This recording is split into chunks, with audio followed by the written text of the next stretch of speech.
गुरुर्ब्रह्मा गुरुर्विष्णु गुरुर्देवो महेश्वरः गुरुर्साक्षात् परब्रह्म तस्मै श्री गुरुवे नमः। ओम गजाननं भूतगणाधिसेवितं कपितजम्बुफलचारुभक्षणं उमासुतं शोकविनाशकारिकं नमामि विघ्नेश्वरपादपङ्कजम्। ओम श्री शाम शिवाय नमः। ओम श्री शाम शिवाय नमः। ओम श्री शाम शिवाय नमः। ओम श्री शाम शिवाय नमः। ओम श्री शाम शिवाय नमः। ओम श्री शाम शिवाय नमः। आज हम आपको शिव महापुराण की कथा में नृसिंह चरित्र का वर्णन की कथा आपको सुनाते हैं। सो आप सभी मन को एकाग्र करते हुए शांतिपूर्वक कथा को संपूर्ण सुनेंगे और अपने जीवन के सारे कष्टों को दूर करेंगे और नाना प्रकार की संपत्तियों का आवाहन करते हुए इस लोक का सुख भोगते हुए अंत में अपने मोक्ष का साधन तैयार करेंगे। बोल शंकर भगवान की जय। तो नंदीश्वर बोले कि हे सनत कुमार, दक्ष प्रजापति के यज्ञ को विध्वंस करने वाले वीरभद्र नामक गणाध्यक्ष को परमात्मा प्रभु शिव जी का अवतार जानना चाहिए। उनका संपूर्ण चरित्र सती के चरित्र में कहा गया है। आपने भी उसे अनेक प्रकार से सुन लिया है, इसलिए यहाँ विस्तार से नहीं कहा गया। हे मुनिश्रेष्ठ, इसके पश्चात आपके सनेवश अब प्रभु शंकर के शार्दुल नामक अवतार को कह रहा हूँ, उसको सुनिए। भगवान सदाशिव ने देवताओं के कल्याणार्थ जलती हुई अग्नि के समान कांति युक्त अत्यंत अद्भुत सरव रूप को धारण किया था। हे मुनि सत्तमो, श्रेष्ठ भक्तों के हित साधक अपरिमिति शिव अवतार हुए। उनकी संख्या की गणना नहीं की जा सकती। आकाश के तारों की, पृथ्वी के धूलिकणों की तथा वर्षा के बूंदों की गणना अनेक कल्पों में अनेक जन्म लेकर कोई बुद्धिमान पुरुष भले ही कर ले, परंतु शिव जी के अवतारों की गणना कदापि नहीं की जा सकती।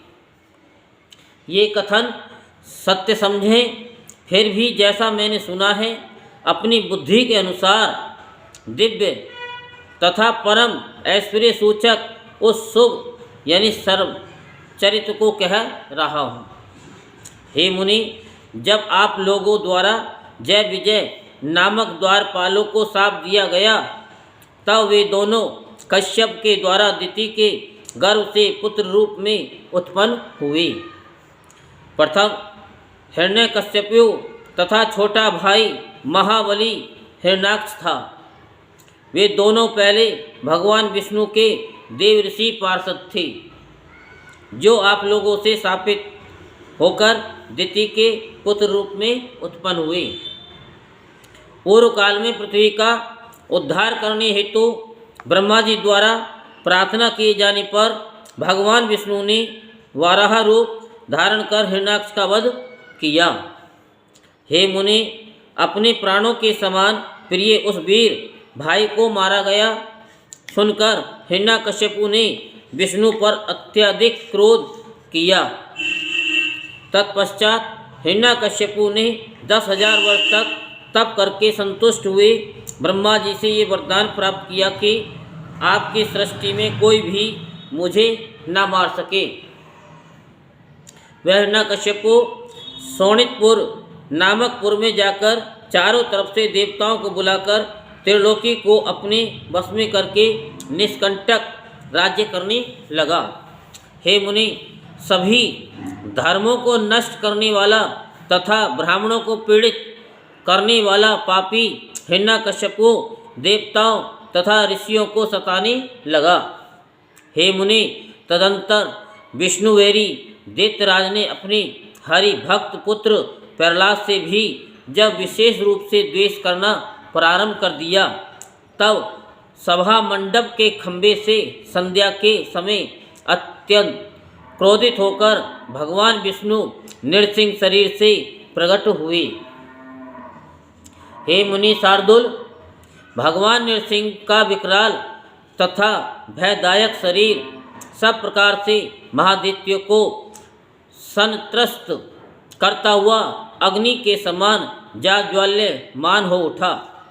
नृसिंह ने उसी क्षण सभी दैत्यों का संहार कर डाला और तब दैत्यों के संहार को देखकर हिरण्यकश्यपु ने उनसे अत्यंत भयानक युद्ध किया। हे मुनि श्रेष्ठ, मुहूर्त भर तक उन दोनों में विकराल, सबको भयभीत करने वाला तथा लोमहर्षक युद्ध होता रहा। सायंकाल होने पर लक्ष्मीपति देवेश नृसिंह ने आकाश में स्थित देवताओं के देखते देखते हिरण्यकश्यपु को धेली पर खींच लिया और अपनी गोद में उसे लेकर नखों से शीघ्र ही स्वर्ग निवासियों के समक्ष उसका उदर विदीर्ण कर मार डाला। इस प्रकार नृसिंह रूपधारी विष्णु के द्वारा हिरण्यकश्यपु के मारे जाने पर जगत में चारों तरफ शांति स्थापित हो गई, परंतु इससे देवताओं को विशेष आनंद प्राप्त नहीं हुआ। देवताओं की दुमदुमियाँ बजने लगी। प्रहलाद आश्चर्यचकित हो गए। विष्णु के उस अद्भुत रूप को देखकर लक्ष्मी जी भी अत्यंत विस्मित हो गई। यद्यपि हिरण्यकश्यपु मार डाला गया, किंतु भगवान नृसिंह के क्रोध की ज्वाला शांत नहीं हुई। इसी कारण देवताओं को उत्तम सुख प्राप्त नहीं हो रहा था। उस ज्वाला से संपूर्ण संसार व्याकुल हो उठा। देवता भी दुखी हुए। अब क्या होगा, ऐसा कहते हुए वे भय के कारण दूर चले गए। नृसिंह के क्रोध से उत्पन्न ज्वाला से व्याकुल हुए ब्रह्मा आदि ने उस ज्वाला की शांति हेतु प्रहलाद को श्री हरि के पास भेजा। सभी ने मिलकर जब प्रार्थना की तब प्रहलाद वहाँ गए। कृपा निधि नृसिंह ने उन्हें अपने हृदय से लगा लिया, जिससे उनका हृदय तो शीतल हो गया, परंतु क्रोध की ज्वाला शांत न हुई। इस पर भी जब नृसिंह के क्रोध की ज्वाला शांत नहीं हुई, तब दुख को प्राप्त हुए देवता भगवान शंकर की शरण में गए। वहाँ जाकर ब्रह्मा आदि सभी देवता तथा मुनिगण संसार के सुख के लिए शिव जी की स्तुति करने लगे। देवता बोले कि हे देवदेव, हे महादेव, हे शरणागत वत्सल, शरण में आए हुए हम सभी देवताओं तथा लोकों की रक्षा कीजिए। हे सदाशिव, आपको नमस्कार है, आपको नमस्कार है, आपको नमस्कार है। पूर्व काल में जब भी हम लोगों पर दुख पड़ा, तब आपने ही हम लोगों की रक्षा की है। तब समुद्र मंथन किया गया और देवताओं के द्वारा रत्नों को आपस में बांट लिया गया है। हे शंभो, तब आपने विष को ग्रहण किया। हे नाथ, उस समय आपने हमारी रक्षा की और नीलकंठ इस नाम से प्रसिद्ध हुए।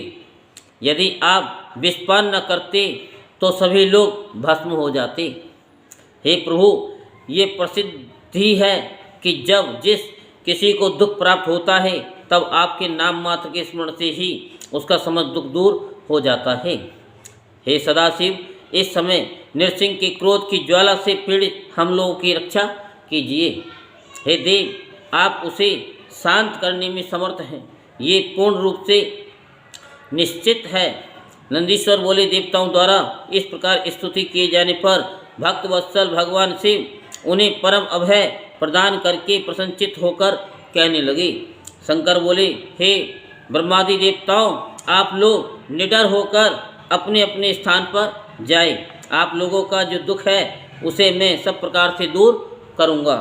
यह मेरा व्रत है। जो भी मेरी शरण में आता है उसका दुख नष्ट हो जाता है, क्योंकि शरणागत मुझे प्राणों से भी अधिक प्रिय है, इसमें संशय नहीं है। नंदीश्वर बोले। तब ये सुनकर वे देवता परम आनंदित हुए और वे जैसे आए थे प्रसन्नतापूर्वक शिव जी का स्मरण करते हुए वैसे ही चले गए। बोलो शंकर भगवान की जय। हर हर महादेव, हर हर महादेव, हर हर महादेव।